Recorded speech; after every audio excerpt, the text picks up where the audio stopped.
It only took me 3 years to read this book. So let's talk about it. Oathbringer, the third book in the Stormlight Archive series by the amazing Brandon Sanderson. So, even though I am about 3 years too late to reading this, I'm sorry, I have finally done it and I want to talk about it. So yeah, stick around and let's get into a spoiler-free review of Oathbringer. First of all, it took me a long time to get to this because I wanted this mass market paperback edition so that it matched my other two right there. And I think it took them 2 years to release this edition. And it is a chunker. Like, I've shown this before, but this is huge. It has 1,304 pages, and they are Bible-thin pages, and it took me, not gonna lie, it took me a long time to actually read this. I think it took me about 2 months of sort of on and off picking it up because it was dense, it was long, it took me some time, but in the end, I loved it. So let's talk about it. So like I said, this will be spoiler-free, but this is the third book in the Stormlight Archive series. And if you haven't read any of the previous books in the series, I will say names. I will mention names. Considering you haven't read the first two, then I guess those names won't mean anything to you. But for those of you who have read the first two books, then I will mention some names, but I won't mention any spoilers. So after a very long time away from this series, it definitely took me a while to get back into it. Thankfully, I have some of my favorite characters of all time, Shallan and Kaladin, to read from. As soon as I started reading Shallan and Kaladin's chapters, I was like right back into it. Yes, it's so good, so good. I'll talk more about their development in this book a bit later, but as a whole, it's not my favorite Stormlight Archive book. I think it might be my least favorite. Having said that, it is still fantastic. It's one of those things where, like, compared to the other two books, I think it has some flaws, but at the same time, it's still amazing. And comparing it to other books, it's still like some of the best fantasy out there, right? Most of my issues with this book come from the pacing of it, and I actually have a bit of a different opinion. I've watched some other people review this book, and they also mentioned pacing issues, but they mentioned not liking a part that I actually really liked. And that part is part 4, I'm pretty sure. Part 4 is a very sort of long description heavy part, but I think the world building that was done in that part was fantastic. So I didn't really care that it was taking maybe a bit longer to get to the point. In my opinion, Brandon Sanderson shines in his world building and magic systems, and so of course I really enjoyed reading that part. So a huge part of this book focuses on the character called Dalinar, and if you know Dalinar, then this book is pretty much all about him. So if you like him, you'll love this. If you don't like him so much, like I do, it was a bit hit or miss. I loved looking back at Dalinar's history and how he became the man that he is in the present. Parts of his flashbacks were so interesting. I love seeing all of the parts that led to the climax of those kind of flashback scenes. However, I did feel like some of the flashbacks really dragged. And since I'm not a huge fan of Dalinar as a character in general, I don't think he's a very nice person.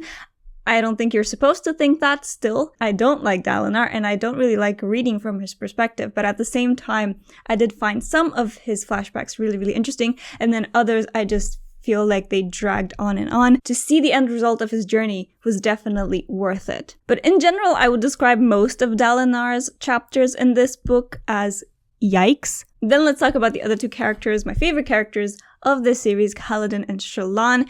I think Kaladin definitely took a backseat in this book. I didn't really see him that much. I don't think he was as important in this book as he is in the first two books in the series. He's a bit present in the beginning, and then he does something at the end, which helps the overall plot, but for the majority of it, he's just kind of moping about and, to be honest, not really doing that much. However, Shallan, oh my god, Shallan is my favorite character, and her character development in this book was so good. It was so good, so unexpected, and there were so many layers to it that I just loved. Let me talk about Sanderson showcasing mental health issues, because I don't think that's talked about enough. He is really fantastic at actually writing mental health. If you know anything about Shallan's particular condition, I don't think it was ever specified in the book, but if you know about the condition, you know, but I think it's done actually really, really well. And I really respect Sanderson for tackling topics like this and themes like this. I think that's really cool and really unique in a lot of, at least the bigger popular authors. They tend to shy away from things like that, but Sanderson, he does not shy away from most things, let's say. Also, I have to talk about Syl, because Syl is also a fantastic character, and I think we definitely got to know a lot more about her culture and where she comes from, and the world building that surrounds her and her people. We definitely got to see a lot more of that. And again, the world building, I think, was done really well in general. So I really, really enjoy learning more about these characters. Oh, and speaking of another character, keeping the spoiler free is annoying, but there's another character that shows up in here that pops up in the novella Edgedancer, and now I understand why people say to read Edgedancer before you read Oathbringer, and I think that was a good idea that I did that. I really like that character. Again, I feel like that's an unpopular opinion, but I don't find her annoying. I think she's really funny, and I think she provides a bit of comic relief in an otherwise really, really serious book. So another thing about pacing, I already mentioned sort of some of the flashbacks from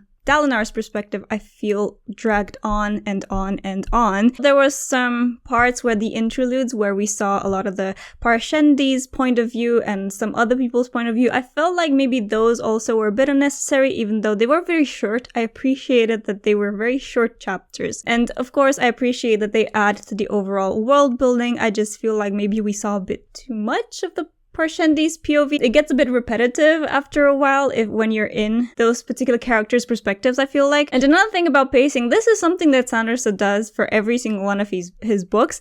He always ramps up everything in the sort of third act. Towards the end of the book, everything happens all at once, and it happens it explodes.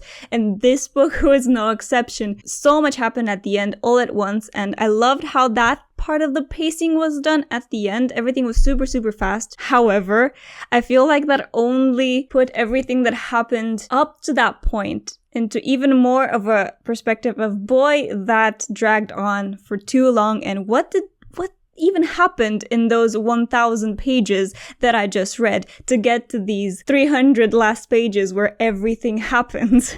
Obviously, this is such a long book as well, and it takes so long to read that I feel like maybe there could have been a bit more interesting events towards the sort of middle section. I feel like the middle section for me personally dragged on a little bit. But then again, at the end, of course, we also got to see the return of a beloved character.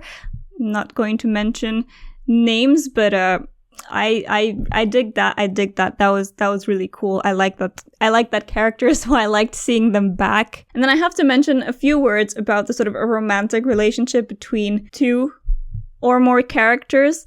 I really enjoyed it. I think that was done really nicely. And honestly, I enjoyed the courtship between these two characters. And I'm not gonna lie, there were a lot of scenes where I really laughed aloud because it was really funny. It was funny. It was a funny situation. I think Sanderson handled it well. He's usually not the best at writing romances. Not by any means, I don't think this is a great romance.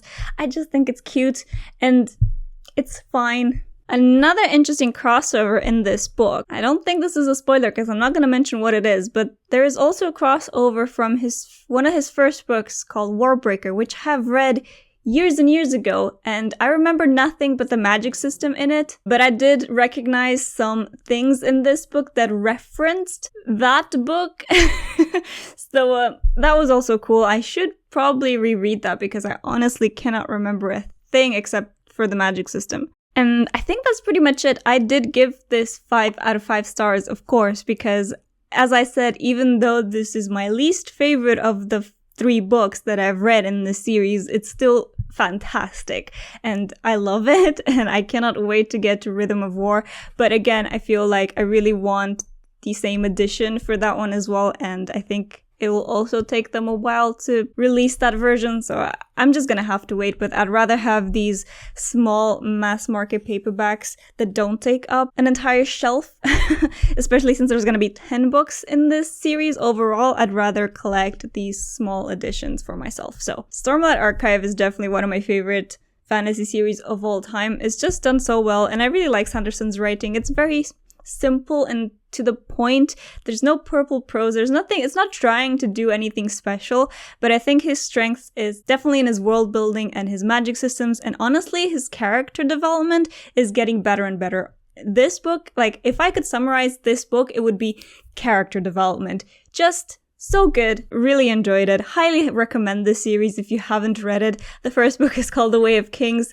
It's a chunker of a book, they all are, but it's so worth it. Even if it takes you 2 months to get through it, it is definitely worth it. Highly recommend this series. So yeah, let me know what you thought of Oathbringer if you've read it.